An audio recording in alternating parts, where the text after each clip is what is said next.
ஹாய்ங்க,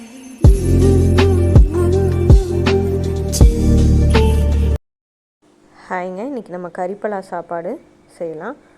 இது பிரியாணி ஸ்டைலில் எப்படி செய்கிறதுன்னு பார்க்கலாம். இதோட தோலெல்லாம் நீக்கிக்கலாம். கையில் கொஞ்சமாக தேங்காய் எண்ணெய் தடவிட்டு இதை வந்து நம்ம தோலெல்லாம் சீவி சின்ன சின்ன பீசஸாக கட் பண்ணி எடுத்து வச்சுக்கலாம். இது வந்து நம்ம மட்டன் சிக்கன் செய்கிற மாதிரி வெஜ்ஜில் வந்துட்டு இதில் வந்து நிறையா நியூட்ரியன்ஸ் இருக்குது. இப்போ நம்ம இதை கட் பண்ணி எடுத்து வச்சுக்கலாம் சின்ன சின்ன பீசஸாக. இப்போ பார்த்தீங்கன்னா நான் கையில் எண்ணெய் தடவி இதோட தோலெல்லாம் சீவி சின்ன சின்னதாக கட் பண்ணி எடுத்து வச்சுருக்கேன். இதை வந்து நம்ம தாளித்து விட்டுறலாம். இதுக்கு நான் வந்து ஒரு பெரிய வெங்காயம், தக்காளி, இஞ்சி பூண்டு பேஸ்ட்டு எடுத்திருக்கேன். ஃபஸ்ட்டு வந்துட்டு சின்ன வெங்காயம் ஒரு 10லேருந்து 15 வந்துட்டு நல்லா அரைச்சி எடுத்து வச்சுருக்கேன். குக்கரில் வந்துட்டு எண்ணெய் காஞ்சதுக்கப்புறம் பிரியாணி இலை, பட்டை, கிராம்பெல்லாம் போட்டுட்டு 2 பச்சை மிளகா, ஒரு பெரிய வெங்காயம் போட்டு நல்லா வதக்கி விட்டுறேன். வதக்கி விட்டதுக்கப்புறம் நல்லா பச்சை வாசம் போகிற அளவுக்கு வதக்கி விட்டுக்கோங்க. வெங்காயம் வதங்கினதுக்கப்புறம் நம்ம அரைச்சி வச்சுருக்கிற சின்ன வெங்காயத்தை அதில் போட்டுடலாம். அதே மாதிரி இஞ்சி பூண்டு பேஸ்ட் வந்துட்டு 1.5 ஸ்பூன் போட்டிருக்கேன். இதெல்லாம் நல்லா வதங்கட்டும். இது நல்லா பச்சை வாசம் போகிற அளவுக்கு வதங்கினதுக்கப்புறம் நம்ம வந்துட்டு ஒரு தக்காளி எடுத்துருக்கோம் இல்லைங்களா, அதையும் இது கூட ஆட் பண்ணிக்கலாம். கொஞ்சமாக உப்பு போட்டு நல்லா வதக்கி விட்டுக்கோங்க. இது வதங்கினதுக்கப்புறம் நம்ம வந்து தேவையான மசாலா பொருட்கள் வந்துட்டு ஆட் பண்ணிக்கலாம்.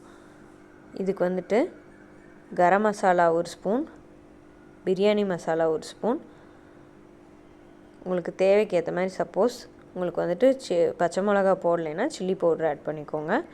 கொஞ்சமாக புதினா இலை போட்டு நம்ம நல்லா மிக்ஸ் பண்ணி விட்டுக்கலாம். மிக்ஸ் பண்ணதுக்கப்புறம் இந்த கறிப்பலா வந்து கட் பண்ணி வச்சுருக்கோம் இல்லைங்களா, அது கலர் மாறுறதுக்கு முன்னாடி ஆட் பண்ணணும். சில பேர்த்துக்கு வந்துட்டு அப்படியே வந்துட்டு நம்ம கட் பண்ணோன்னையுமே வந்துட்டு கலர் மாற ஆரம்பிச்சிடும். அவங்க தண்ணியில் வந்துட்டு அது போட்டு கொஞ்சமாக வேக வச்சு எடுத்துக்கோங்க. இதில் பார்த்திங்கன்னா நான் பட்டை, கிராம்பு, 2 ஏலக்காய் வந்துட்டு நல்லா வறுத்து பொடி பண்ணி எடுத்து வச்சுருக்கேன். இப்போ நம்ம வந்துட்டு அந்த மசாலா நல்லா அந்த கறிப்பலாவில் இறங்கினதுக்கப்புறம் அரிசி போட்டுட்டு, நான் வந்து பிரியாணி அரிசி போடல, சாப்பாட்டு அரிசியிலேயே தான் இதை நான் செய்கிறேன். நம்மளுக்கு தேவையான அளவுக்கு தண்ணி விட்டு புதினாவை வந்து கிள்ளி போட்டுக்கலாம். இது நல்லா கொதித்து வரும்போது நம்ம பவுட்ரு பண்ணி வச்சுருந்தோம் இல்லைங்களா, பட்டை, கிராம்பு, ஏலக்காய், அதை வந்து இது கூட ஆட் பண்ணிக்கலாம். இதை வந்து வறுத்து பவுட்ரு பண்ணி வச்சுக்கணும்.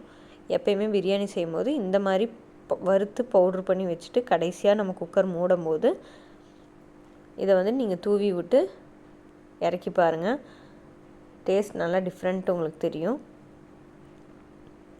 இப்போ தேவையான அளவு உப்பு ஆட் பண்ணியாச்சு.